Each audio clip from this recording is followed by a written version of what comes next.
8 million Kenyans borrow regularly from the Hustler Fund. 2 million Kenyans are very good borrowers on the Hustler Fund. The others are in between. So on the second anniversary, we got feedback from people who have been borrowing from the Hustler Fund. And they asked us 4 questions, which we sought to answer today. Number 1, majority of them said, we want the limits, the borrowing limits enhanced. We have reached the limit, we want to borrow more. So today, we increased the borrowing limits. And I'm going to explain to you shortly how we did. The other thing we did today is to consolidate the collateral enterprise, that even though you may not have a title, or you may not have a logbook, or you may not have a security, today, using the information we have gathered over the last 2 years, we can today, with the benefit of information, confidently assign borrowers in the Hustler Fund ecosystem a credit score. Just the same way Kenya has a credit rating. Every borrower and all other countries have credit ratings. We have also now decided that borrowers in the Hustler Fund ecosystem will have a credit score. So we have credit score ranging from A1, which is the best borrowers, people who pay on time, people who keep their records well, people who save, A2, A3, B1, B2, B3, C1, C2, C3, C3 being at the bottom. These are the people who, they're not too good in borrowing and paying. So they are down there. But they have a chance to improve their rating. So today, Kenyans, when you dial *254# and go to Hustler Fund, and you have been a borrower in the Hustler Fund, today you will know what credit score you have. And that credit score is your new title, is your new logbook, is your new security. You can actually go to a financial institution and say, this is my credit score. And they will assess you accordingly, because they know from the Hustler Fund, you are a good borrower, you are not so good a borrower, you are somewhere in between, and therefore, as I promised the people of Kenya, we are changing the collateral infrastructure. You don't have to have a title to be assessed for financial support. You don't have to have a logbook to a car. Your financial behavior is sufficient, and that is why you get a credit score. So every Kenyan in the Hustler Fund ecosystem will get a credit score tonight. That process is going on with our telcos. That's number 1. Number 2, because we got requests that many of the borrowers have reached the limit and they wanted to borrow more, we decided to develop a product called Bridging Loan. And today we launched that product where the good borrowers will triple their credit limit. For example, those whose limit is 50,000, from today they can borrow up to 150,000. Those who are at 2,000 will borrow up to 6,000. Those who are at 20,000 will borrow up to 60,000.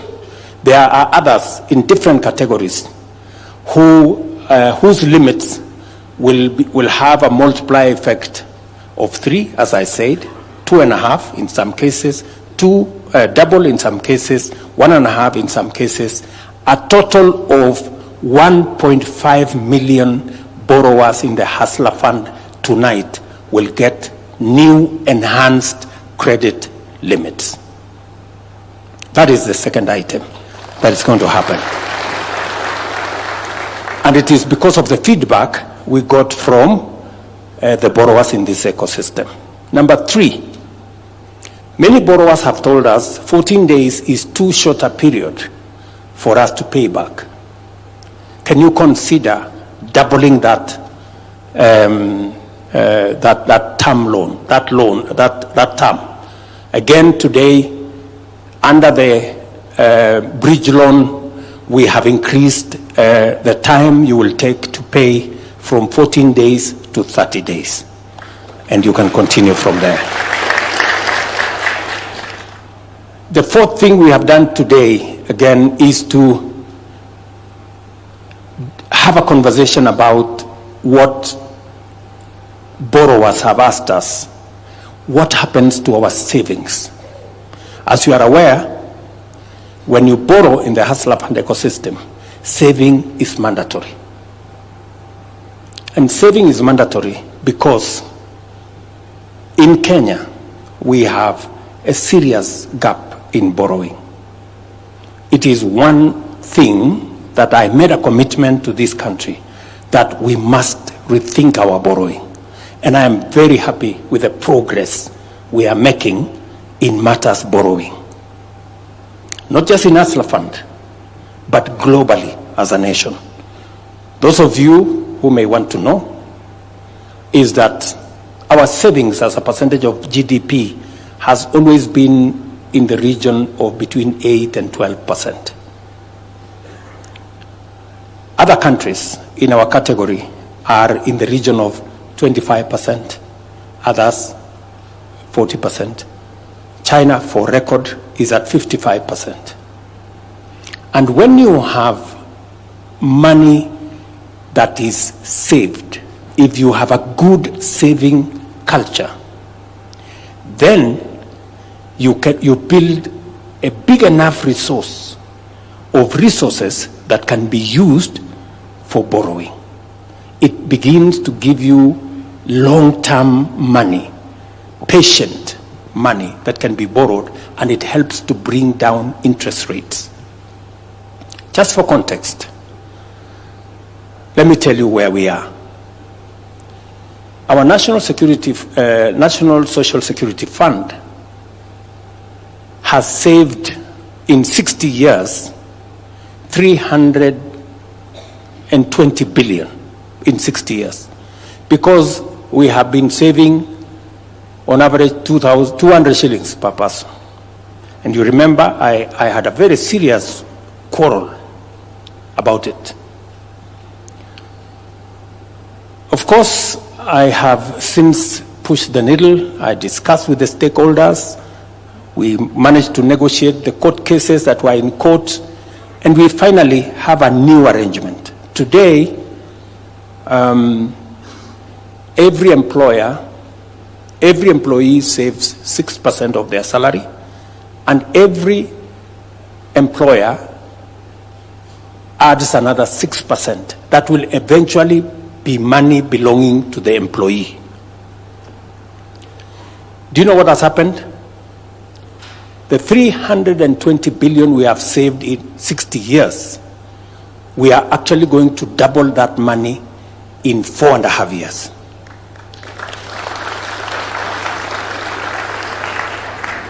That is the kind of difference that savings is going to make. I just wanted to make that point so that I can come back to savings in the Hustler Fund. We have 3.5 billion shillings in savings under the Hustler Fund situation. Many borrowers have been asking us, who is managing this money? What interest am I going to get for the savings I have on my Hustler Fund account? Now we have worked with World Bank and other development partners. Now Kcc is going to be the arm that is going to be investing the savings in the Hustler Fund ecosystem. And last year, we negotiated with banks. We got T-bill rate -3. With now Kcc, there will be no -3. All the borrowers will get T-bill rate. If T-bill rate is 11, you will get 11% on your savings.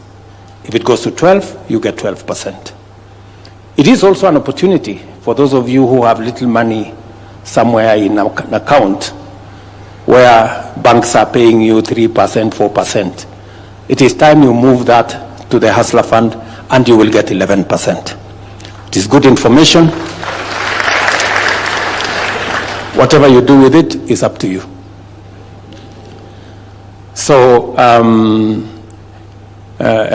we have now made the decision that savings are going to be handled by Kcc, and it will strictly be invested in government security so that there is no chance whatsoever of any loss or of any money being misappropriated. So these are the 4 or 5 things that we have today made a decision about. Increase the limits by up to 3 times. We have enhanced the term from 14 to 30 days. We have now a credit score for each and every one of the borrowers, which can be used in the financial sector, not just within the Hustler Fund space. And number 3, we have had a conversation and a decision on savings. So this is fundamental. And let me also say this. Of the 1.5 million people who today will have their credit limits enhanced, the highest being from 50,000 to 150,000, there is another 4 million borrowers who must be listening to me this evening. These 4 million borrowers have maybe an outstanding amount. Maybe they have not paid on time. Maybe they have exceeded, instead of 14 days, they are at 45 days, or they are at 30 days.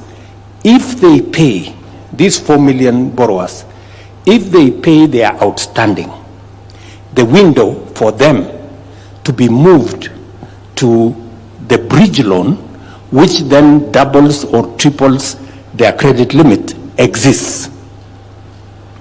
So the 4 million people out there who have not paid their money, you have a chance.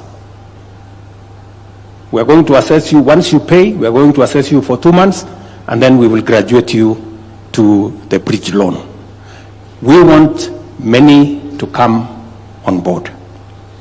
As you are aware, the whole Hustler Fund intervention was to remove the penalization, the blacklisting, the condemnation of people, but to give them a chance to improve on their credit rating. And that is what we intend to achieve.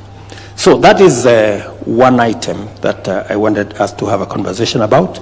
I will take a few questions on that story as soon as I'm done. The second issue that I want us to have a conversation this evening is about jobs and employment. And we're all aware that close to 1 million people young people enter the job market in Kenya. We also know that currently approximately 200 to 250,000 get a chance to be absorbed.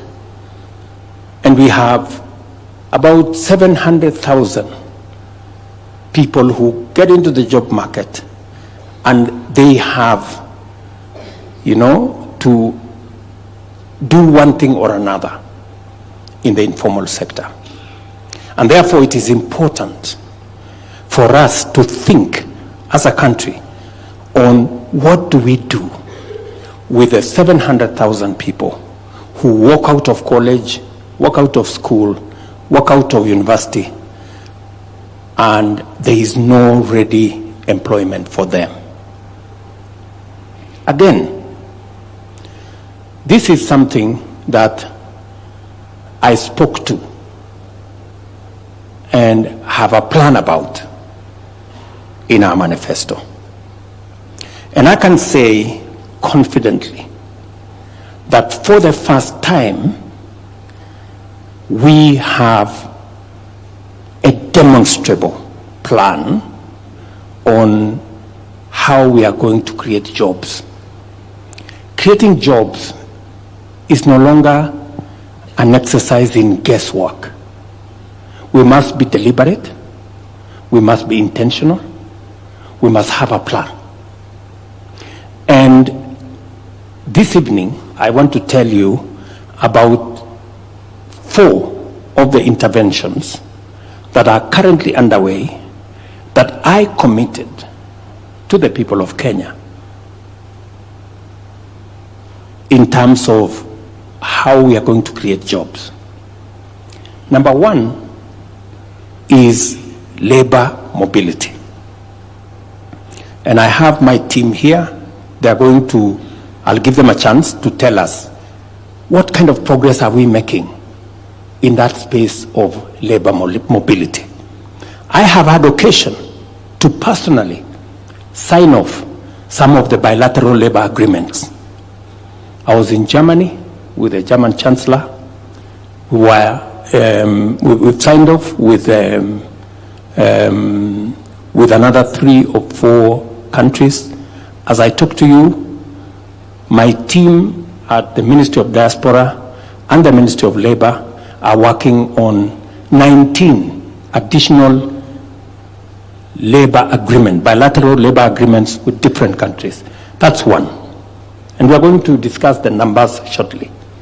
Number 2 is the whole program around housing.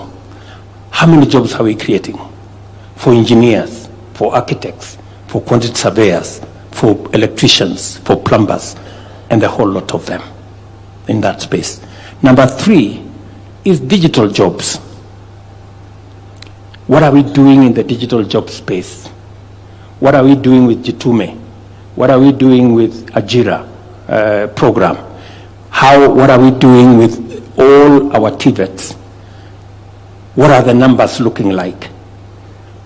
What is the 1,450 ICT hubs we are working with members of parliament to construct?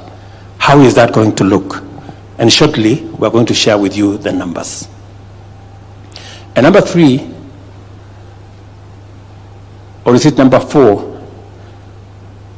The whole space around industrialization, manufacturing. What is it that we are doing? Why have we rolled out 47 county aggregation industrial parks? Why have we rolled out 6 new special economic zones? What are we doing with our manufacturing sector? Why have we put in place a policy framework that stops us from importing all manner of things? How do we produce steel locally? How do we produce cement locally? How do we take advantage of our young people and stop importing furniture? How do we, those are some of the policy interventions that we have passed through Parliament to build the capacity around our manufacturing, our industrial space. It is the reason, for example, that we put a levy on import of clinker. And as a result, we are producing clinker today in Kenya, we are exporting.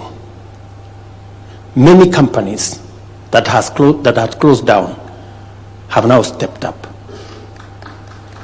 It is the reason why steel, for example, I was in West Pokot a few months ago when we were setting up a huge plant for manufacture of clinker that will employ close to 5,000 people. Last weekend, I was in Taita Taveta. We have been, we have been mining iron ore and exporting in raw form. For the first time, we now are going to have a steel manufacturing facility in Kenya, and we will not be exporting raw materials of iron ore. We will be using it to produce steel here in Kenya. Again, because we have provided policy interventions. And our end game being creating jobs. It must be, as I said, deliberate, it must be intentional, and it must be something we can account for. So, I could say one more thing, if you allow me, on BPO. On Wednesday, I will be signing into law the business bill that has just gone through Parliament, that now is going to provide a different space where we will now have the opportunity to encourage more companies. Many of you talk about Philippines and how they have managed to build their economy using BPO framework, and India for that matter. What has happened to us is that the law was very restrictive, and the law did not recognize BPOs as a job-creating enterprise. But the law we've just passed through Parliament now will encourage more companies. And I'm told in our midst we have Somersos. Are they here? Right. Those people there were taken to court and they had real trouble. They really bothered me. Now I can report to you that we have changed the law. So nobody will take you to court again on any matter. Right? And I'm talking about Somersos because they will tell us how many people they employ and what kind of trouble they were going through. And they were about to relocate most of their operations to Uganda because many of us were giving them trouble and we didn't have the correct space. Thank you very much, good people. I'll give you a chance to say something later. And many other companies. So these are the two things I thought we should have a conversation about. And I will take some of your questions on these two items. I don't know whether we do it sequentially or we do it, maybe we do it sequentially. Let's start with Hustler Fund. I will take some questions on Hustler Fund. Yes, my good friend? Or there is somebody else? Yes? Excellency, my name is Vincent Oyugi. I'm the chairman of Geek Connect International. And thank you for the good job. On the Hustler Fund, my question is, personally, I've supported widows, over 10,000 on the table banking. Can the Hustler Fund be made available for the local widows back in the village? I come from Ugenya constituency and I've managed to support 10,000 widows. Unfortunately, the Hustler Fund is not accessible to them.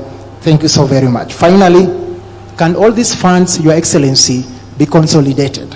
I'm a finance expert and we have so many finances within, from Youth Fund, Women Fund, Hustler Fund. Can we have a bill passed so that either we have 2 or 3 so that even the elderly like us, because I'm 40 years old, can be able to access some of these funds? Thank you so much. Mr. Oyugi, 40 is not old. I'm told life starts at 40. I wonder, can the PS responsible for Hustler Fund, can you explain to Mr. Oyugi whether the women in the table banking space, whether they can have access to Hustler Fund. Thank you, Your Excellency. Make it brief. Yes, the Hustler Fund is accessible to everybody, even those who have Mulika Mwizi. However, phone, you can still access Hustler Fund. You don't need any airtime, it's zero rated. But also, we have Hustler Fund group.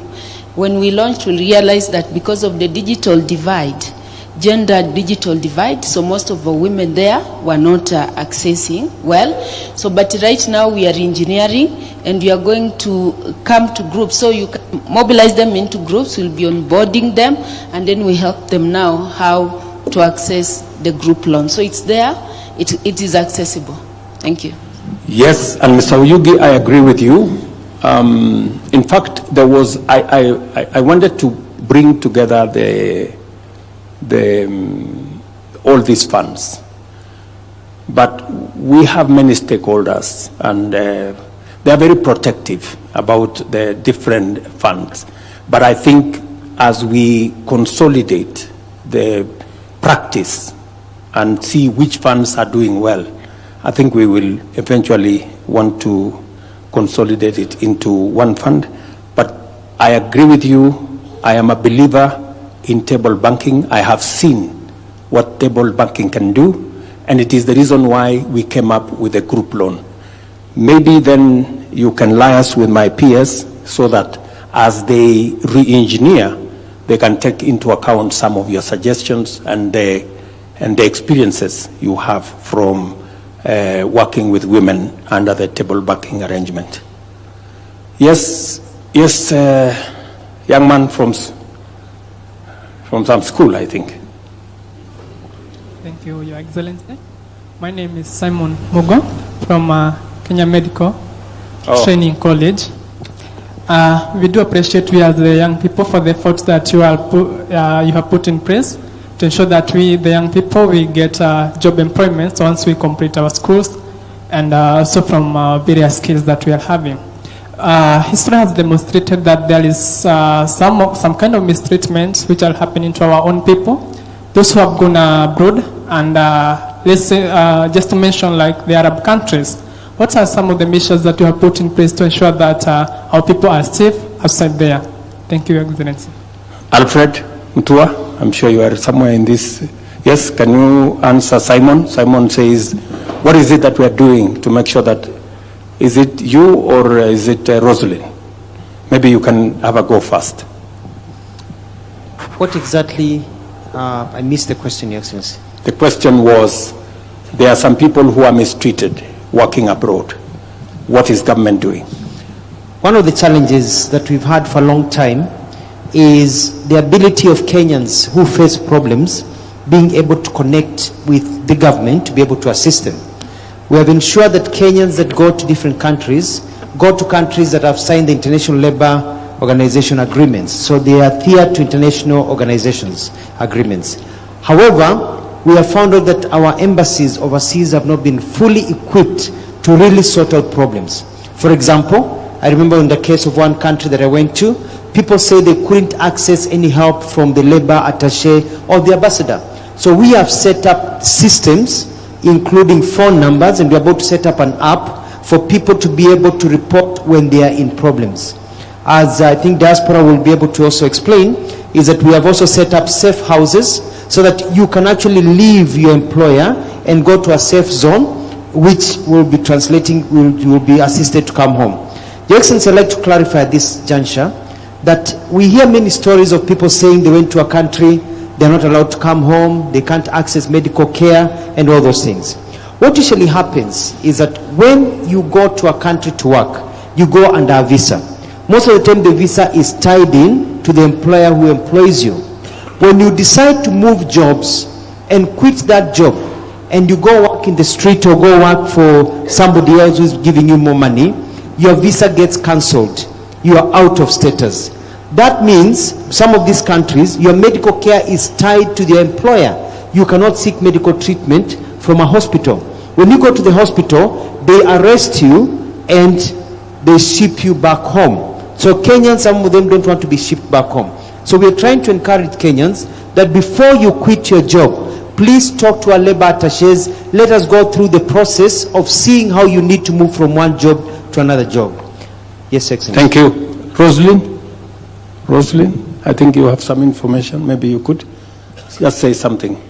Right. Thank you, Excellency. And to add on to what Waziri Mutua has said, as the Ministry of Foreign and Diaspora Affairs, we've set up structures in the diaspora to ensure that Kenyans who work in the diaspora are protected. That is usually within our ministries, within our Kenya missions abroad, so the embassy or the High Commission, and we really insist that Kenyans who go to work abroad really register with us so that we know that they are there. When we've seen distress, Your Excellency, we've moved very quickly to deal with that. As we speak, we have just evacuated over 800 Kenyans from Lebanon, where the war broke out, and we've been able to bring back, and we're about to close phase 3 of that evacuation. So we stand ready to support Kenyans. Waziri has also discussed the need for Kenyans to travel to countries where we have migration agreements or labor agreements, and we have embarked on telling Kenyans about where these safe places are. So we still see certain challenges where often the people who have been mistreated is because they have been trafficked as opposed to having migrated for work. We've had challenges with certain countries. We've had challenges with Kenyans being trafficked under the guise of finding jobs in Thailand, but really they end up being trafficked to Myanmar and places around that region, including some that we intervened with just this week, Your Excellency, during this Jamhuri National Job Fair, where certain Kenyans were on their way to Thailand, but really they were going to be trafficked to Myanmar. So we are offering information around these, what are safe opportunities. And whenever there are questions about, does this job really exist? Our ministry and the State Department for Diaspora Affairs can very quickly verify for you whether that job that you're seeing going around on WhatsApp is actually a legit job, or you're about to find yourself in a very difficult place. Thank you, Rosalind. I think for those of you who wanted to ask that question, it is the reason why we are now signing bilateral labor agreements, so that we have an instrument to make sure that we can protect Kenyans wherever they are working. It is important, before you go to any destination, to know whether there is a bilateral labor agreement between that country and Kenya, because that is the framework where we can support you much more easily. The reason why I set up the State Department of Diaspora is exactly so that Rosalind can do what her and her team are doing, to support Kenyans in those spaces, to be able to validate some of the information you get in the internet. Make sure that you go under an arrangement where the government of Kenya knows, so that when you get into trouble, we can be able to assist you. Somebody had a yes? Good evening. Good evening, Your Excellency. My name is Stacy Lumadi. I graduated in the Give her a working mic, please. Sorry.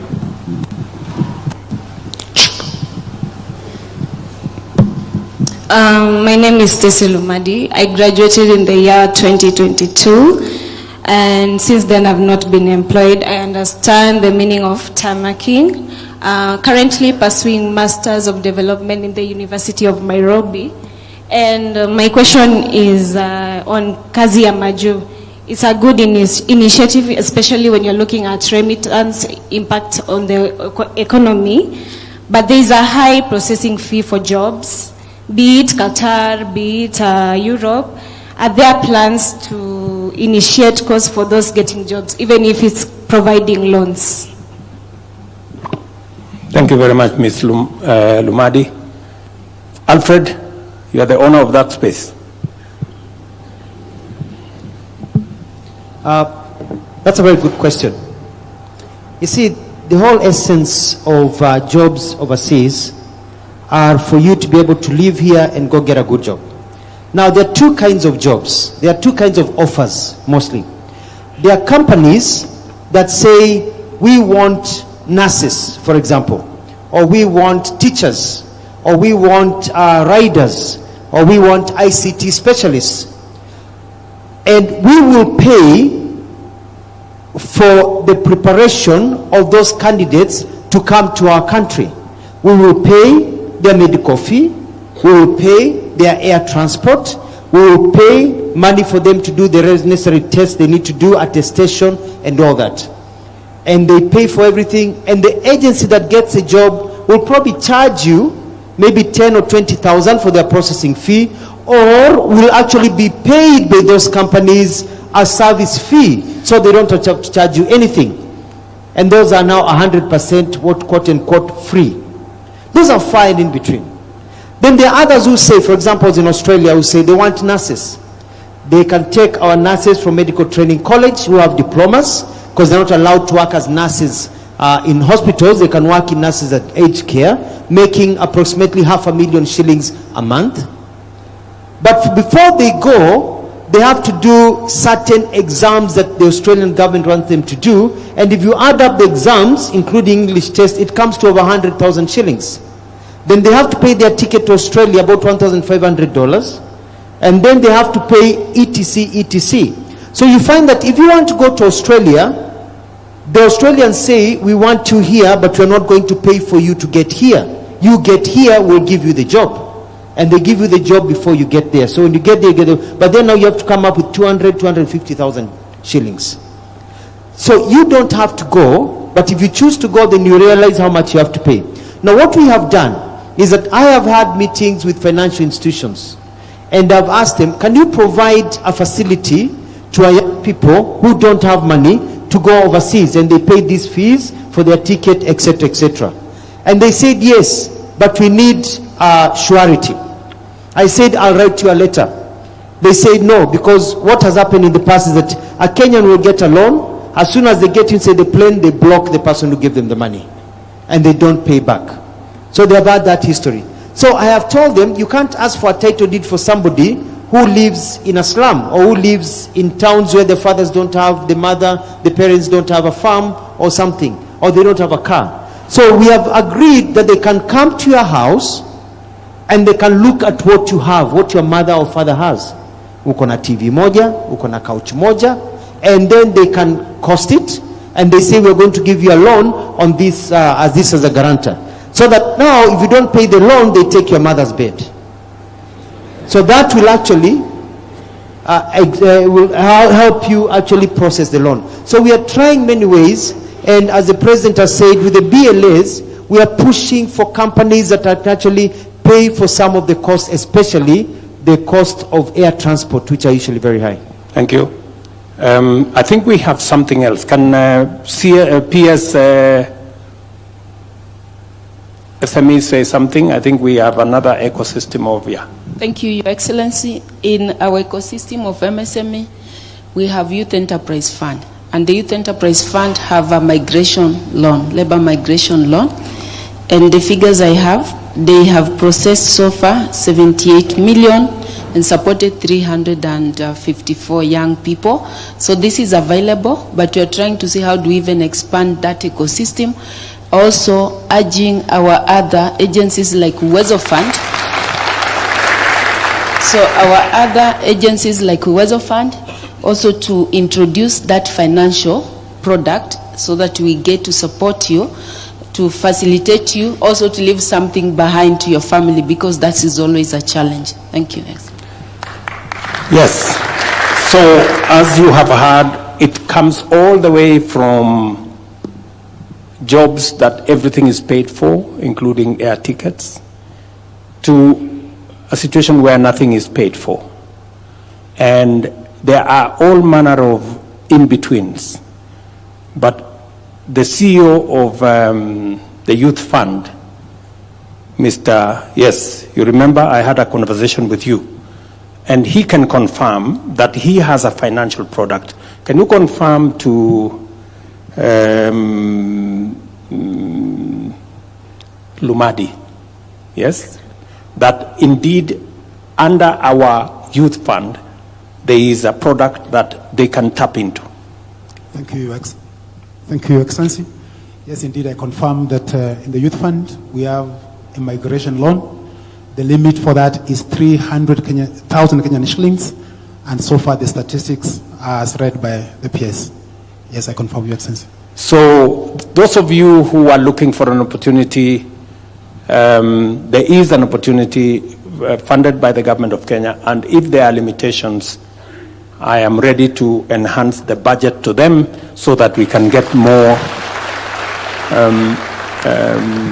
When he mentioned it to me, I told him that that is a good product, and we agreed that if they get to the limit, we can extend their limit. Okay? All right. Maybe a question from this end. Thank you. Thank you, Your Excellency. My name's Ezekiel Onyango, but you can call me Easy. I'm currently the chairperson of Kenya Film and Television Professionals Association. Professionally, I'm a researcher in the cultural and creative industries. I have a master's degree from the University of Manchester in that area, and a creative economy expert who has worked globally with organizations like IFC, AU, and the World Conference on the Creative Economy. I stand before you today as someone who has worked for almost 2 decades as a film producer in Kenya and a creative economy practitioner, who was successfully managed to transition into a professional. We stand at a very critical time in our country, and the question of jobs is one that the creative economy can easily respond to. It's only the creative economy in the whole world that... Easy. Take it easy. Because I was expecting a question from you, but you've given me a lecture, which is good. Because from Manchester, it's good to get some experience. But can you make it brief? The sweet spot is always in the context, and I have learned from watching the way you have contextualized the conversation today.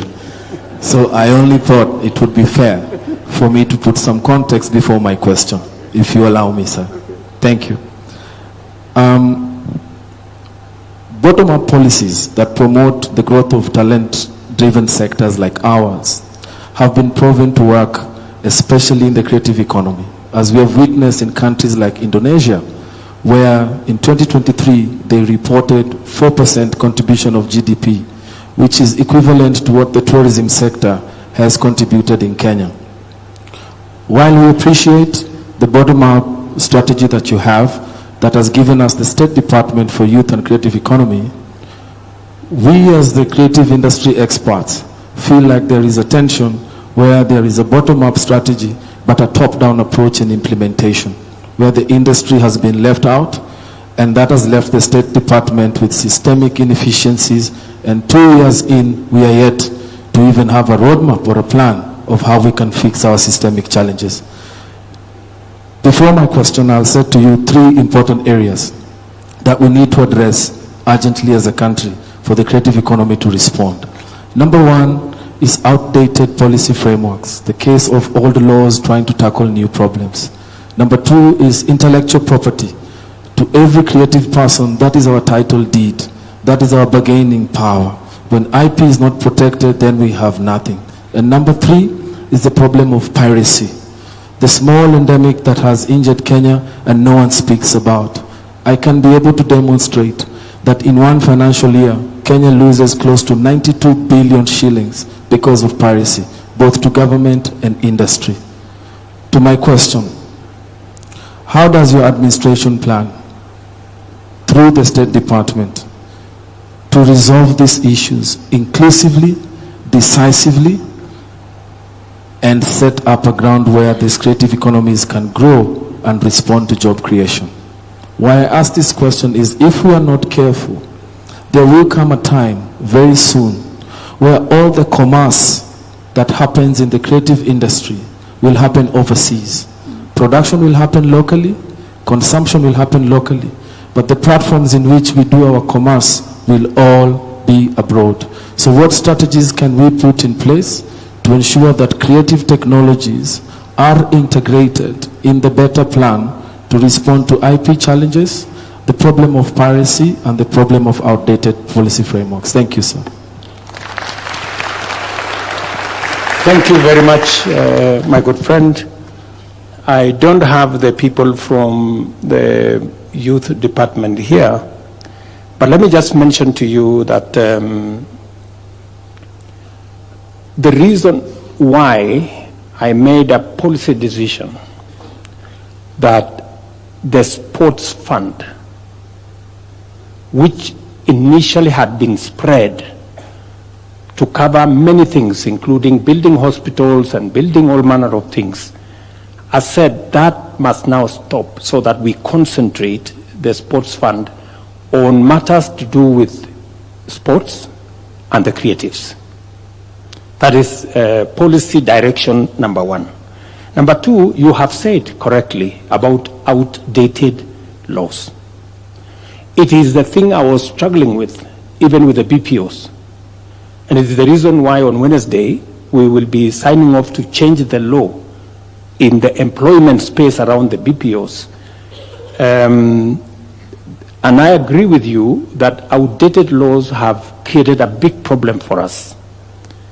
Whether we are talking about what we can do around the film, around the whole creative space. And I remember we had trouble trying to bring on board the Grammys. I remember we had very serious challenges, and I had personally to get involved, you know, for some of these to come on board, on what we can do around the studio and what we can do around that space. And I remember Dennis Itumbi, who I'm sure is somewhere here, pushing me to do certain things. Did you hear what that good man said? And can you help me say some of those things that we agreed that we want, especially on the two subjects of intellectual property and piracy? So on intellectual property and piracy, sir, Easy has actually been involved in the crafting of the Creative Economy Bill that is still pending in Parliament, and he's played a good part with his association of coming with that. And that is a key part in that Creative Economy Bill with a few amendments, and he's in the working group. So in fact the challenge will be back to him to ensure that he helps us to ensure that we get it back and good and going. However, he's raised two key issues, both, if you allow me to respond to him. Yes. The first one is on the commerce of the creative economy. The president went to the USA and interacted, including with Hollywood stars at Tyler Perry Studios. And one of the things that the president is now working on is for a space for the creative economy. We all appreciate that Nairobi on Sundays has become an open theater where people actually shoot everything. In fact, ahead of Easy there is a gentleman from Grammy Awards, and there's also something there you're doing around the Grammy Awards for Africa.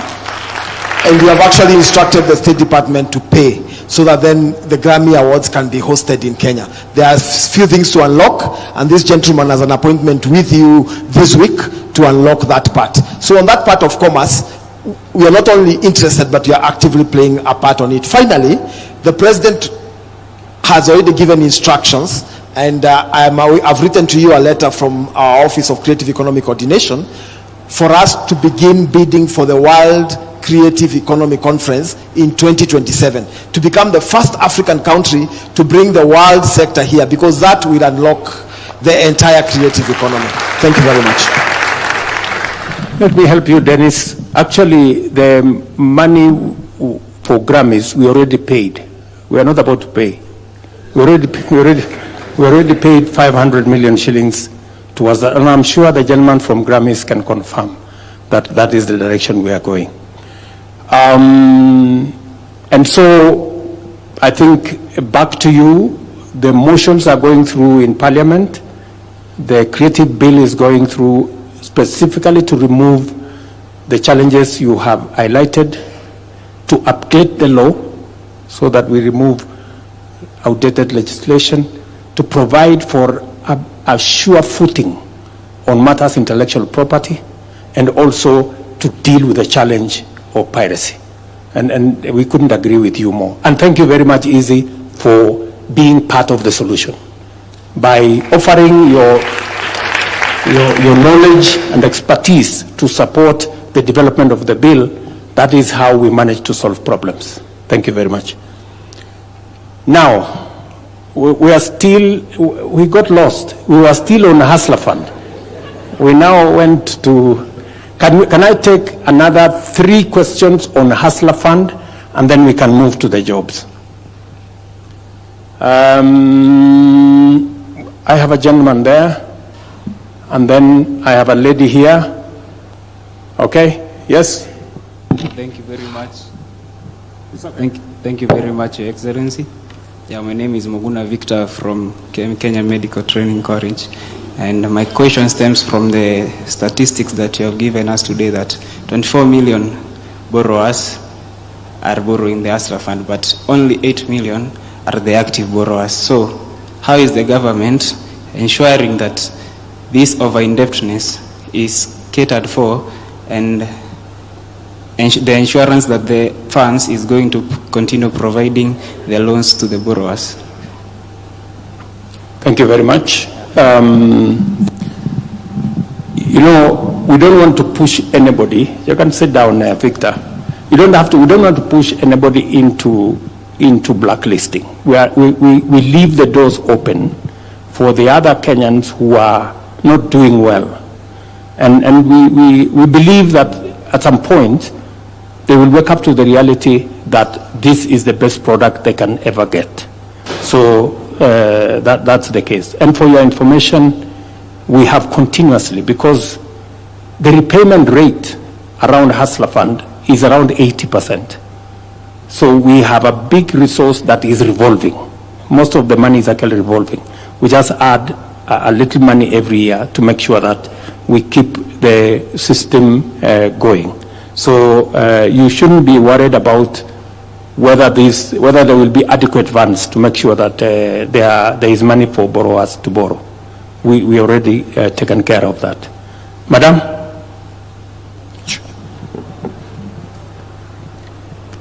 Thank you so much, His Excellency. My name is Josephine Murioki. I'm National Domestic Chair of association called Association of Skilled Migrant Agencies of Kenya. I deal with the distress cases for all those girls who go out there and they have distress.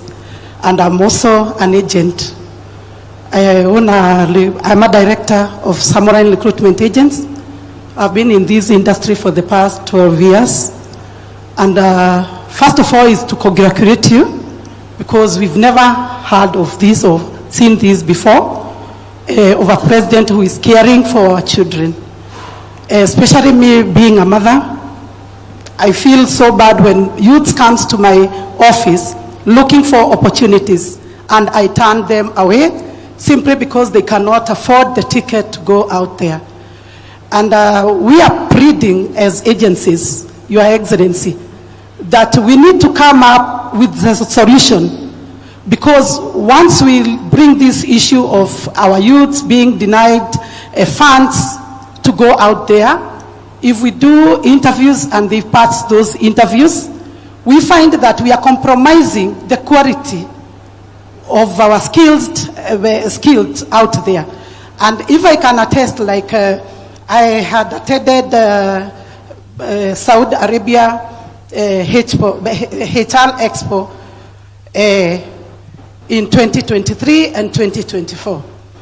And this time, in the month of October, 27th to 28th, and we managed to secure a booth there, and we got those demands.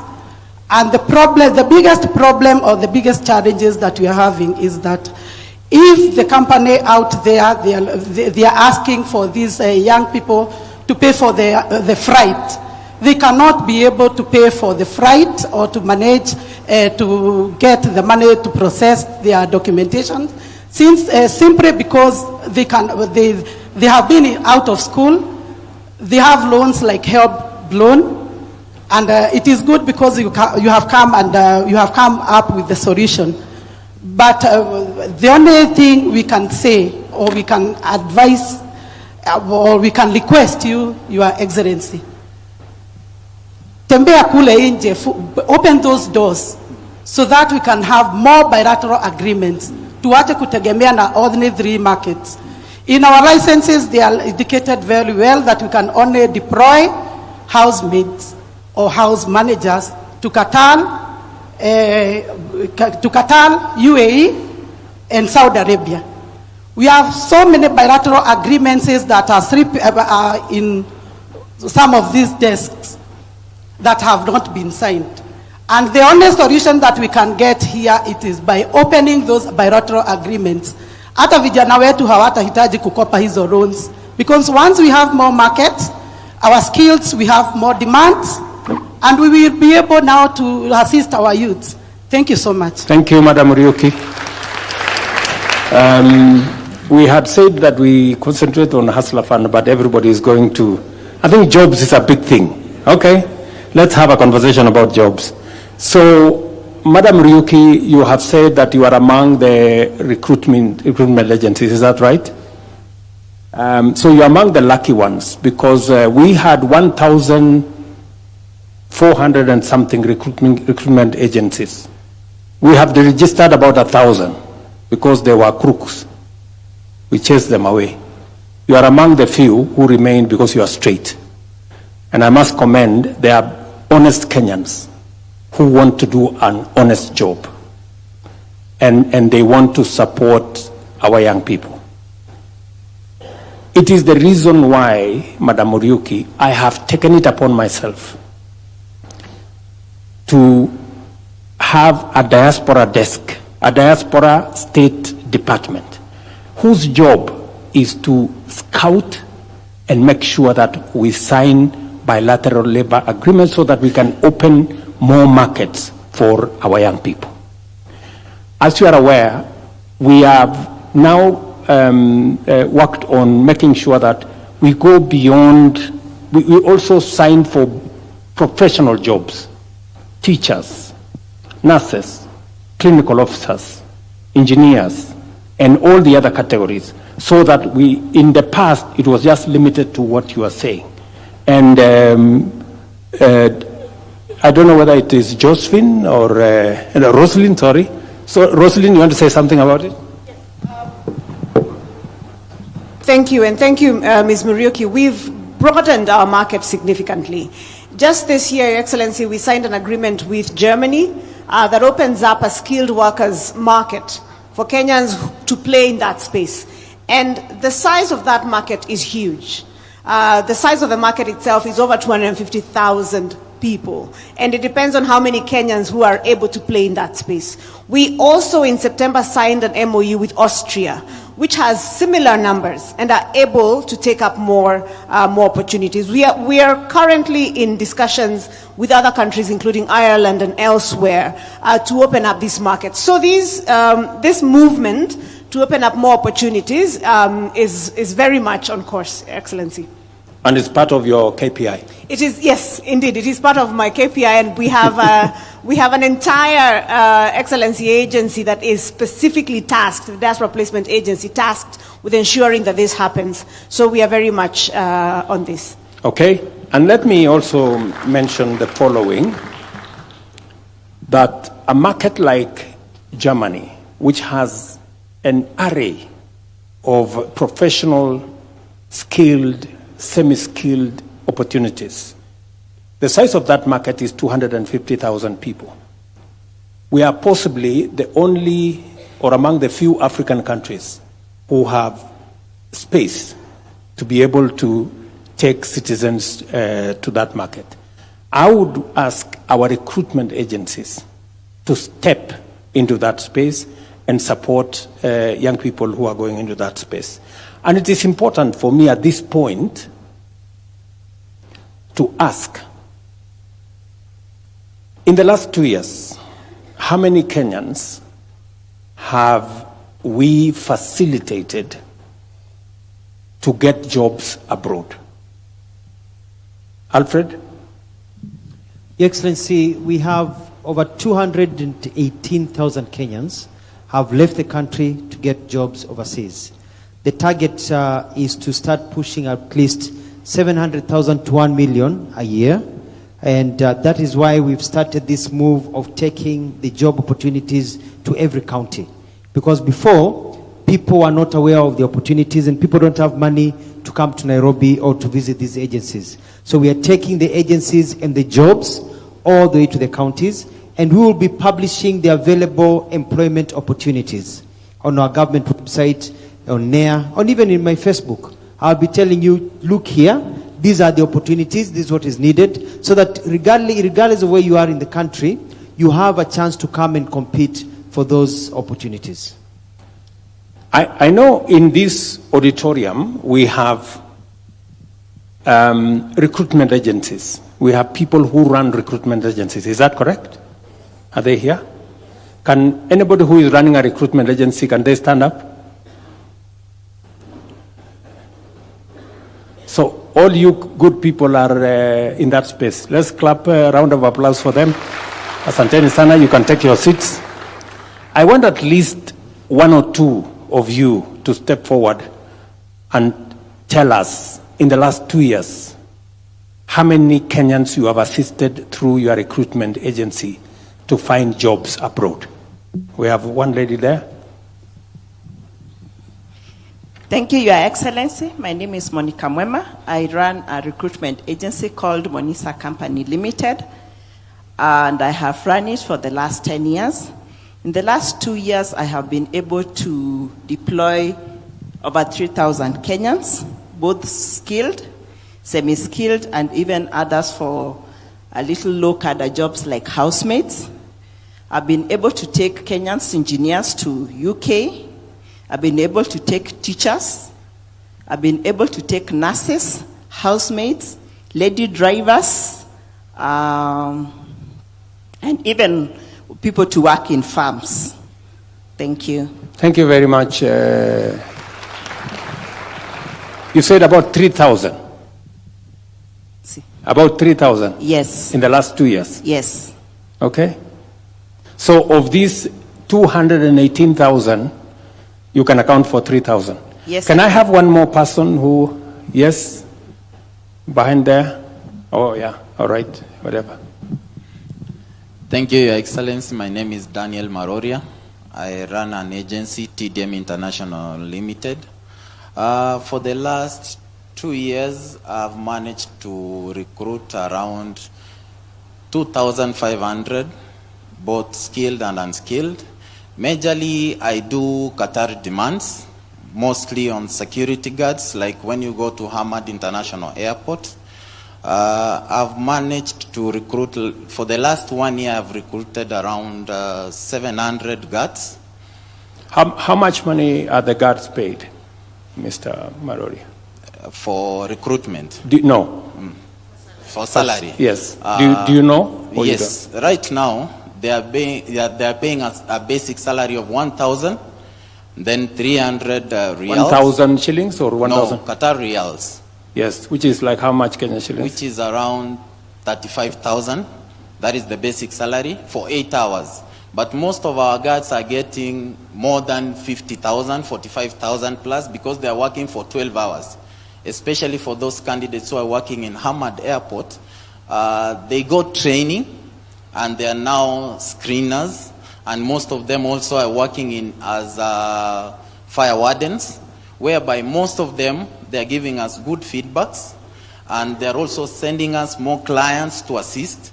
And besides airport, we have also done different demands for Dubai. Like I've recruited some candidates for Dubai from NYS, like welders, fabricators, and so many others. Very good. We are also looking forward to get more demands to assist our fellow youths. Do we have any other, let me have a final person. Yes, my friend. Yeah, thank you, Your Excellency. My name is Benjamin. I run an agency here in Nairobi, and I have an office in Qatar as well. So I have been in this business for the last 3 years. I have managed to take around 1,500 from Kenya to Qatar. Very and good. As we speak, I want to say because of your effort, right now we have a recruiter or employer from German who has come here to look for doctors, to look for nurses, to look for people to work in hospitality. Are you assisting him? Yes, we are doing. Very good. Yes, so I can say that if anybody has got the right qualification for those professions, and has got a B1, which is the language required by Germans, we can get in touch with us, we can assist. Thank you so much. Thank you, Benjamin. Maybe let me listen to this lady, the final person here. Thank you, Your Excellency. My name is Caroline Njoki Murogo. My agency is Consult Center Limited. I managed to successfully deliver an order for teachers to Baltimore City sometime in July this year. And then just this week, my partners will be around for interviews for another probably 200 candidates who are ready, and subsequently got another order for about 2,500. So I'm looking at 5 years of delivering about 500 in every year. Thank you. Are these real numbers, Njoki, or? They are real numbers. Real people? Real people. Real Kenyans. Ms. Njogu is aware that they have authenticated the order. You know, there is a spirit of Thomas in Kenya nowadays operating. I know, it's real. It's real. Thank you very much, Thank Njoki. you. Okay. So, from the numbers, I think Alfred has told us in the last 2 years, 218,000 Kenyans have gotten different jobs in different parts of the world. We have here men and women who have facilitated. As recruitment agencies, the Ministry of Diaspora is here. They have worked with them to confirm and to make sure that Kenyans who are leaving Kenya to go and work elsewhere have the requisite government support, and if there is trouble, we can always find them to come back home. Let me go to another space. Digital jobs. As you're all aware, we have a program running under the Ajira framework. We have also the Jitume arrangement. And we have a whole plan around digital jobs. I want somebody from that space on digital jobs to give us the numbers. Do I have anybody here? Yes, tell us your name and where you work. Thank you, Your Excellency. My name is Kiria John. I'm here to represent my PS, Engineer John Tanui, but I head the Division of E-Commerce and Entrepreneurship at the Ministry. So, Your Excellency, in our program... How many Kenyans have you trained on digital skills or to work? So far, Your Excellency, we have skilled over 693,000 Kenyans in our 272 digital hubs that we have set up. And we target to set up 1,450 digital hubs across the entire country. Are those the ones, one in every ward? One in every ward. Okay. And we have, apart from just skilling them, we have also been able to facilitate job linkages of 182,000 of these skilled Kenyans. And apart from that, we are also undertaking a sensitization program, and that's where my PS and the CS and also the Prime Cabinet Secretary were in Kakamega County to doing a town hall like this one to also sensitize the youth of the available opportunities in the digital job space. So we are also creating the awareness and how they can benefit. Okay, so within the 270 different hubs around Kenya that exist today, yes, even as we work with members of parliament and others to bring on board another 1,200 to make it 1,450 in different parts of Kenya, right? Yes, Your Excellency. So at the moment, you say we have 182,000 already doing jobs and earning from those jobs. I was, for example, in one of our Tibets, and there were many young people who were already monetizing their talent. They were already working on the does that include those kind of people? Exactly, Your Excellency. Because at these hubs, we are also not just training them and skilling them, but actually they are doing the actual work itself, and earning from digital jobs online and getting paid. So they are going to these hubs, and apart from getting the skills, they are also earning from this online, from the online work they undertake in these hubs. How many computers have we distributed in these different ICT hubs across the country? Your Excellency, so far we have distributed 19,693 computers in all these hubs. And what is the plan going forward? So the plan going forward, Your Excellency, is to set up the 1,450, to equip them and be able to skill at least 1 million youths and above. So the target is to move from the 180,000 currently who are engaged at different levels. Yes, Your and Excellency. earning and monetizing their talent and their skills using the digital space. Yes, Your Excellency. And also to add on that, you want to scale that from 180,000 to 1 million? To 1 million, with all the hubs once we have already completed. With the ICT hubs? Yes, and also it's good to note, Your Excellency, that through also your leadership, we have been able to engage the OTTs, and now they are monetizing the content that these youth are also generating. So they are earning. Many of these people don't know what OTT is. Can you just simplify it a bit? Yes, Your Excellency, these are the TikTok, the YouTube, Facebook. So we have been able to negotiate better rates for Kenya as a country. And actually, if you look, relatively to also the other countries, the Kenyan content providers are getting paid better by these OTTs through your leadership. I remember you people forced me to talk to people in T-shirts, and I had to, and to get them to allow us to monetize the space and to allow our content creators to be paid. Your Excellency. Because Your Excellency. I think Kenya is the fourth country in Africa to be allowed to monetize content. The other countries don't. Exactly. Okay. Thank you. Maybe I will ask Madam Moria, the PS for Tibet. You are aware of what is going on in our Tibet. Can you say something about that space with digital jobs? Yes, thank you, Your Excellency. In addition to what he has already said, we have already trained 600 trainers across the country who are now able to train our young people either within our institutions, and Your Excellency, we have 126 Tibet institutions with the devices between 50 and 100. And we have been able to train the numbers, some of them in the Tibet institutions. But Your Excellency, to be able to make sure that space is moving, our biggest responsibility has been to ensure that we are training the trainers at the Kenya School of Tibet, and we already have 600 of them across the country, Your Excellency. Thank you very much. Let me go to another space. I think we're talking about the space around labor mobility, people going to work abroad, as Alfred and Rosalind have said.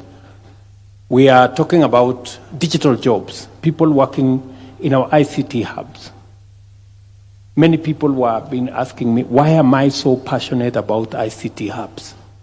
Because it unlocks huge potential. It gives our young people an opportunity to work. I have met many of them in Tibet institutions, in other different ICT hubs. And at the moment, we have a program where we are working with Kenya Power to deliver internet to as many places in Kenya as possible, so that progressively we can unlock that we can unlock that potential, and that is going to turn around. Because again, I said, for us to be able to create jobs, we have to be intentional. We cannot just assume that jobs will arrive. We have to know ICT hubs, deliver internet, have trainers, have TOTs, train more young people, provide computers. And that's exactly what the gentleman from our Department of ICT has said. Let me move to another space.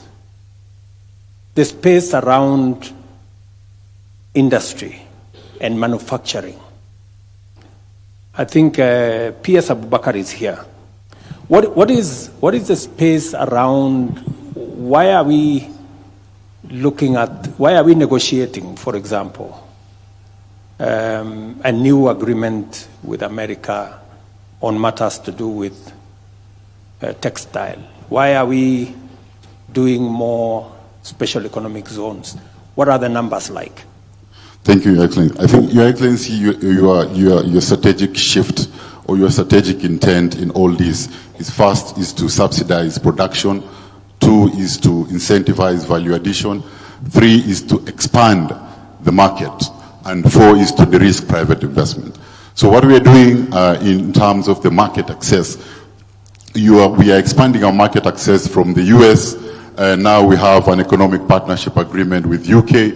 Now we also have an economic partnership agreement with the European Union, so that we can have a lot of market access for our products. And one of the products which we have a competitive advantage in exporting is in the textile space. So Your Excellency, in your special economic zones and extra processing zone program, where people can produce competitively to access this market, we've been able to create 10,000 jobs in that space, mostly in the area of textile and apparels. Okay. So let me allow now, just sit Bakar. I want the people from the business process outsourcing. I remember I went to Samasos up on Mombasa Road. I remember earlier this year, I went to Tatu City with CCI. They now have 6,000 people working for different companies out of Ruiru, here in Ruiru.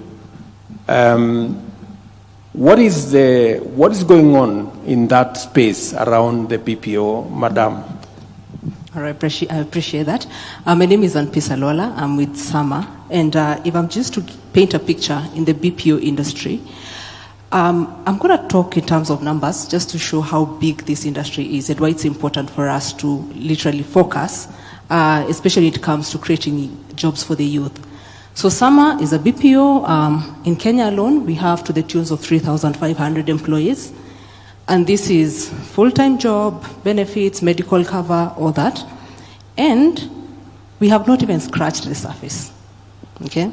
Now, when you look at how big this industry is, this industry last year alone was a 1 trillion USD industry. Okay? That's globally. Now, bringing that down to the amount of jobs that are created, India developed, I think for anybody who's read about BPO, India developed its middle class through BPOs. Today, India has 4.5 million jobs in the BPO industry. Philippines has 1.1 million jobs. Your Excellency just talked about the 1 million graduates that we are churning out every year.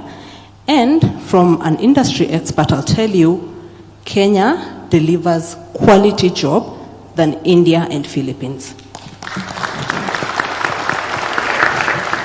Now, a lot of things are working well for Kenya.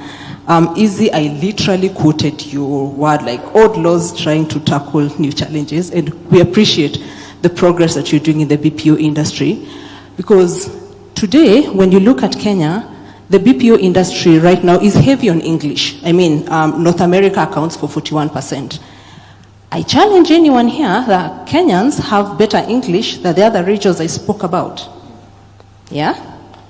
Now, you look at our education system is stronger. You look at the work the ICT ministry in the leadership of PS Tanu is doing in terms of internet, stronger than any other place. We are seeing these clients wanting to outsource to Kenya.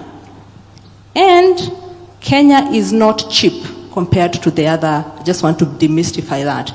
There's been a question on Kenya is cheaper. We are actually more expensive than those other regions, but the clients are preferring Kenya because they are getting quality work from Kenya. Now, today when you look at this sector, summer alone we are at 51% women, 49% men, and our focus is on AI. You look at AI alone, AI is looking at 826 billion in the next 6 years. Now, I don't know about the rest of you, but I'm a strong believer of Africa deserves a seat at this table. Yeah? Kenya deserves a seat at this table because anybody who knows AI knows about AI bias. If you don't train it, it talks about what it thinks. I think I'm seeing you nodding. Because there are movies, you hear somebody who's talking Swahili and they are literally talking a different language. That is not Swahili. That is not what you want AI to do.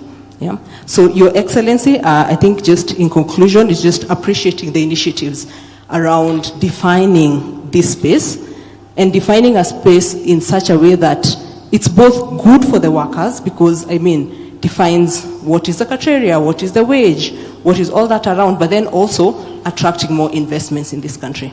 Thank you. Thank you very much. Again, our focus is in that space. The reason why we are spending 10 billion shillings to expand our internet connection is because people like Sama require very strong internet because most of the time their workers work for clients outside Kenya. Number two is to make sure that the legislation does not impede companies that want to invest in Kenya in the BPO business. It is the reason why this year, as I told you, in Ruiru at Tatu City, we managed to get CCI to invest, and now they are hiring 6,000 Kenyans. They have given us a horizon of 50,000 if we do certain things in that space. And among the things that we are doing in that space is to straighten the law. Part of what I'll be doing this week, part of what we will be doing going forward, is to align the law with the realities of the job market. It is not fashionable anymore that you go to work in an office in a tie. If you look at the people working at BPOs, they go there in a t-shirt. And you must not necessarily have all these other stories. So there is a way that we have to re-engineer our job space so that it is responsive to the requirements of the job market at the moment. So again, it goes to being deliberate and being intentional. These jobs cannot happen. They have to be made to happen. And I know I'm going to have a lot of problems with employers when I sign the law on Wednesday, because people don't want anything changed. They want everything to stay the way things have been forever. But we have to change. We have to move things. We have to move them in. I think we have looked at the 4 spaces that I had in point. Let me allow another 3 or 4. Maybe I'll start here. One person from here. This good man with a good beard. Thank you. Thank you, Your Excellency. My name is Jose Kasikoe, founder member of Jabali Africa, Grammy-nominated singer-songwriter, producer, and also I'm a voting member. So I want to go back to the music thing. I know you say you're talking about jobs, but the musicians are going to kill me if I come out of this space without mentioning that to the recruiters who are asking, who are doing the job thing. Music is a job too. Creative industry has a lot of jobs. So, and those can be exported too internationally. I'm an artist that has been eating from touring the world, and with our cultural attaches in our embassies, you can touch base with these festivals, also in sports, you know. We are world beaters, and there's a lot of meetings all over the world. That's also a job. There's talent managers. There's a lot of sections in the creative economy that we can find jobs in. So I didn't want to just get out of here without asking something to do with music and sports. Thank you very much. Thank you very much, my friend. Can I pick up one person? Yes, madam. I think you've had your hand raised for a while. Thank you, Your Excellency. My name is Virginia Joki, Director for Satma Technologies Company Limited, and I'm also the Secretary General for Kenya Association for Private Employment Agencies, whereby we have 357 members, directors who does recruitment. Allow me to go to FADs. Mine is a request to the government. Mine is a request to the government. There's a discussion we've been having with our CS diaspora, our PS, Madam Rosaline. And allow me to speak on behalf of her and the directors who are here. There was a FAD. We have been following up and requesting if the directors can be reported through the ministry. We normally travel a lot for expos. And you'll find so many directors losing an opportunity to go showcase the CVs they have, the data they can present to their partners the other side. But because of we are not able to pay the pavilions the other side, we are not able to pay for some few facilitation here and there, we would like maybe the government can consider and put aside a fund for us so that we can be showcasing all over the world. And second, for the BLAs that are going to be signed, for skilled work, I would request if the ministry, through your support, if we can be able to have expos, for example, the Serbia, it's supposed to be signed. There's a way we can even have those expos before even the BLAs so that we can market ourselves through the diaspora. Thank you. Okay. Rosaline, I think that's a good suggestion. So long as you pay your own tickets, right? Yeah, and your own accommodation. So just the pavilion. Okay. So I think let's see how we can support these good people. I think setting up a pavilion for them, they will travel at their own cost. They will go and market the country at their own cost. I think it's a good thing. All right.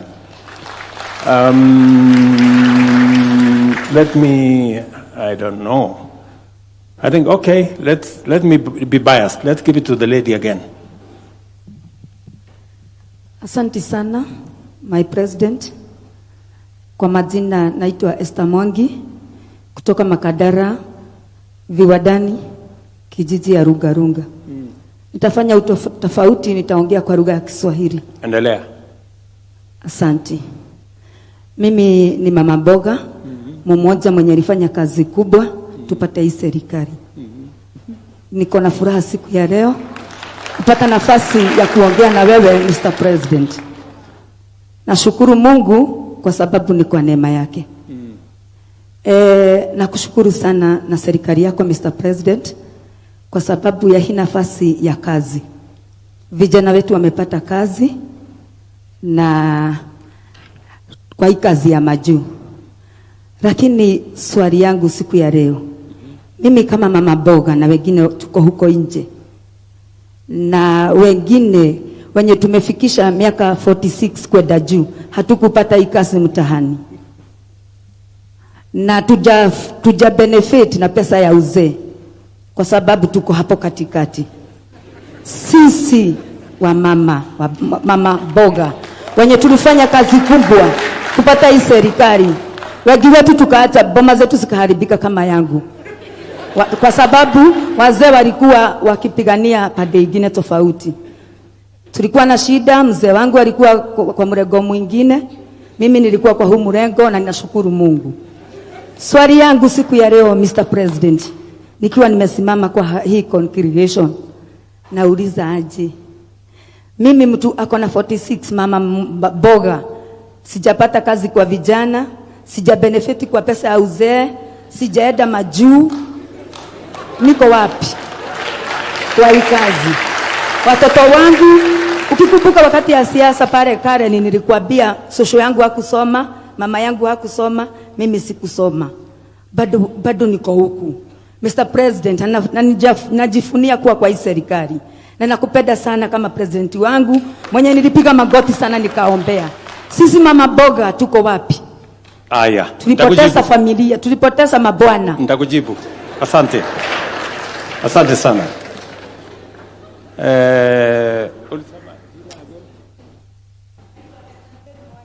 Esther. Asante sana Esther. Asante sana Esther. Asante sana Esther. Nitakwambia wewe kama mama mboga mambo matano. Si ndio? Kwa sababu wewe uko na mtoto. Si ndio? Si uko na watoto? Umebarikiwa na Mungu, uko na watoto. So kama wewe hujapata kazi, ujipange ndio mtoto wako tupangane na yeye apate kazi. Si namna hiyo? Mtu wako hapo utapangana na yeye. Ako hapo. That is number 1. Number 2, unajua tulikubaliana ya kwamba mama mboga pia atafanya kazi mahali kuna heshima. Tutahakikisha tutajenga soko. Tuhakikisha kwamba kina mama mboga wanafanya kazi. As I talk to you, nikiongea na wewe, tunajenga saa hizi soko 200 Kenya ya kina mama mboga. And most of them are actually in the process of completion. In fact, nitauliza governor wa Nairobi, kwa sababu si unatoka Nairobi? Nitauliza governor Nairobi aniambie mahali tuko kwa hiyo mpango yetu ya soko. Ngoja kidogo Senator, Governor Sakaja, just you know, so number 1. So wewe uko hapo utafanya kazi mahali kuna heshima. Number 3, katika mpango yetu ya afya, mama mboga hakuwa kwa mpango ya afya kwa sababu NHIF ilikuwa ni number 1, watu wenye wanafanya kazi. Number 2, watu wenye wako na uwezo. Lakini sasa kwa hii mpango ambayo tuko nayo ya Taifa Care, wewe Esther, sasa uko na nafasi ya kuwa na bima ya afya as a person. Hii Taifa Care ina recognize mama mboga, na kwamba wewe pia sasa utakuwa na nafasi ya kuwa na bima ya afya. Utaenda hospitali, mtoto wako atatibiwa na hakuna malipo yoyote utalipa. Hiyo ni number 3. Sawa sawa. Number 4, najaribu kupanga mahali huko kwa hii mpango hii. Number 4, pale katika mpango ya housing, kwa sababu umeniambia mahali unaishi, si ndio? Pale kwa muda mrefu nyumba haina maji, nyumba haina choo, hakuna stima, hakuna barabara. Katika mpango yetu ya affordable housing, na umesikia ule jamaa wa affordable housing aliongea hapa. Did somebody speak about affordable housing here? No, we're going to talk about it. I know there is somebody from affordable housing. Sasa wewe kama mama mboga uko na nafasi ukijiandikisha kwa boma yangu. Sasa wewe utakuwa na nafasi ya kuwa home owner. Hapo nyuma ilikuwa ili upate nyumba lazima uwe tayari kulipa 20,000, 30,000, 50,000. Lakini kwa hii Nairobi sasa utapata nafasi ya kuwa mwenye nyumba, na kati ya shilingi 3,000 ama shilingi 5,000 yenye utalipa kila mwezi under our affordable housing program. Kwa sababu tumesema we want to make home ownership, dignify our people with home ownership. Now Mama mboga kama wewe anaweza kuwa na nyumba yake, sio ya kukodesha, nyumba yake ambaye ataishi na iwe yake kwa kulipa pesa kidogo. So these are some of the things we are doing to make sure that we cover everybody. Yeah. So those are among the things I can tell you as we go forward. We have, I'm told it is going to 9. We have only 5 minutes of this. Let me take a question from that young man. And just one question, eh? Yeah. And then this side, one question. Yeah, this gentleman. Okay. Good Yes. evening. My name is Peter Ogutu, a student at the Technical University of Kenya. Yes, I have a question to you, Mr. President. Recently, we witnessed a move by the Cabinet Secretary, Dr. Alfred Mutua, where he facilitated the exportation of Kenyan skilled energetic labor to external markets for job opportunities. A good move that we appreciate, but doesn't that move leave the Kenyan economy at a bad place with the deprived skilled labor and or stressed skilled labor that cannot meet its potential? A good example is the medical sector, where we have fewer doctors attending to numerous patients, yet these doctors and nurses still form part and parcel of the skilled labor that are being exported to external market for employment. Thank you. Alfred, do you want to answer that question? It's a very good question from Mr. Ogutu. The reality is that we are producing more people than we need in the job market. For example, when you look at doctors and nurses, it is not that we do not have enough doctors or nurses being produced. Yes, the numbers are not where we are in terms of United Nations numbers, WHO, of the number per people. It's that we do not have the capacity at this time to absorb all of them. So I see where you're coming up with your point. But I also want to change the mentality where we think that there is what people are thinking of brain drain. What is happening is this. You have, for example, in the ICT sector, a huge number of people that are ready to work, that even if we sent away 100,000 people in ICT, we would still leave this country with so many other people, 500,000, who are still looking for employment. So that thinking that if we are sending people away, we are depriving our country, is not really accurate. Because we have more people out of work who can go and work overseas without depriving our Kenyan local market. In our labor studies, we have not seen any cry by any industry saying that they are lacking people because people have left the country. We are producing people in TVETs, producing people in the universities, so we have a bulge of employment. Your Excellency. Okay, can you address, there is also one question, Alfred, that people continue to say, are we going through a brain drain? Are we exporting our brain power? Or does it eventually amount to a brain gain? Can you explain that? What usually happens is this. If you look at the countries that have really developed very fast, you look at, for example, the example of Singapore, China, Malaysia, Indonesia. What they did, these tiger economies, was to ensure that their people who went and worked overseas came back home.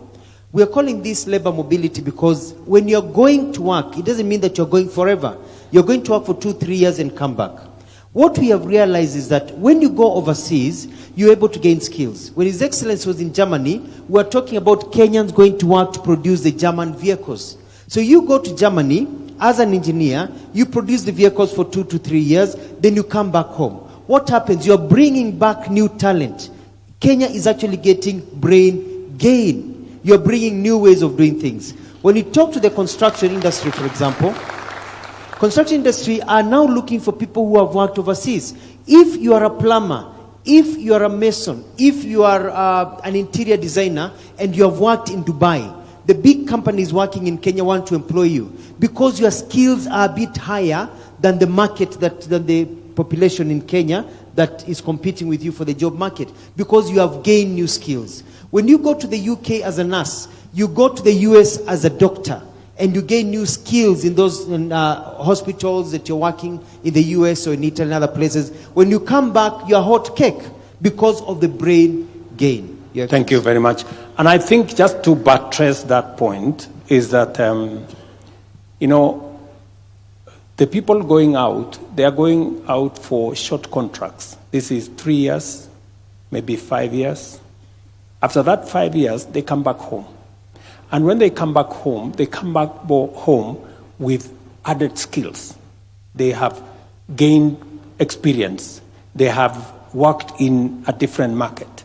And they, most of the time, you find that they have improved on their skills. So it may look like brain drain, but eventually it becomes brain gain. That's what Alfred is saying. So, Your Excellency, thank you. My name is Felix Chege. I run a company called Real Sources Africa. First, I'd start by commending your efforts on making the African Free Container Trade Area work. I have been one of the beneficiaries of it. Being a beneficiary means that we got appointed by the AFCFTA Secretariat as a trading company on behalf of Kenya. And what we've been doing is that we've been supporting aggregation exercises for export. As late as a few weeks ago, we launched a Trade Connect initiative, an initiative that looks at shipping 1,000 containers over a period of 12 months to 5 African countries. And we've seen a lot of support from financial institutions in structuring of trade finance elements or instruments that are meant to promote inter-Africa trade in terms of aggregation. And at the same time, we've been able to do market development campaigns to be able to promote African or Kenyan manufactured products across the continent. Our main ask is investment more in market development campaigns. We have a lot of African countries that don't know what we actually manufacture as a country. And we've realized that this information is really important when it comes to providing an alternative of the products that we can ship to the export market within the African context. Other than that is using the products themselves as a collateral for transactions.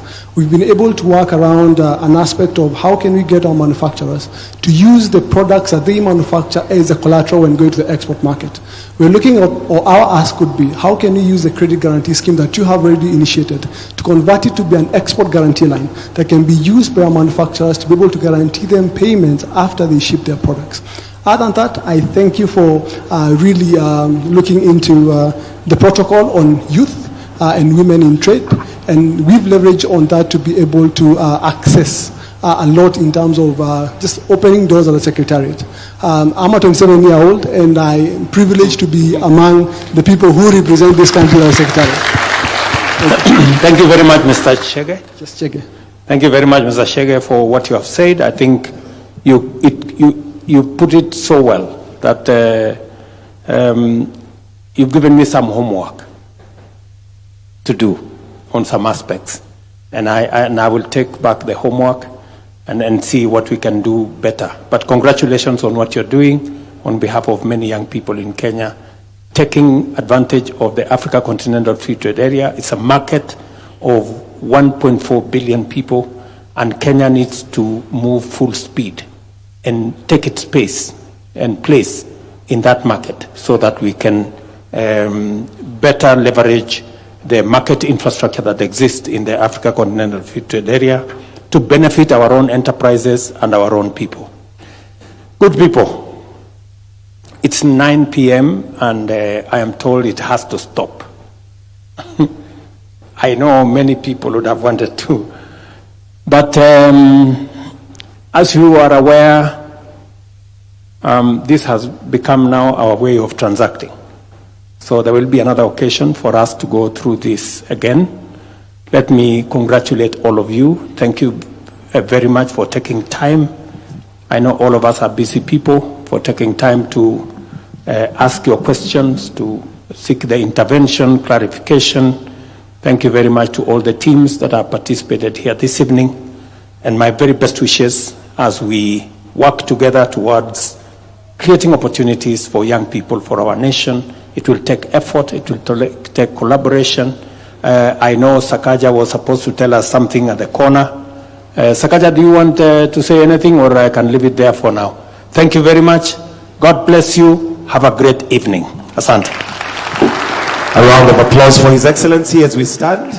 Thank you very much, Mr. President. At this point, we will request that we remain standing as His Excellency will leave at his own pleasure. Thank you very much once again, Your Excellency, for that great delivery. Thank you, sir.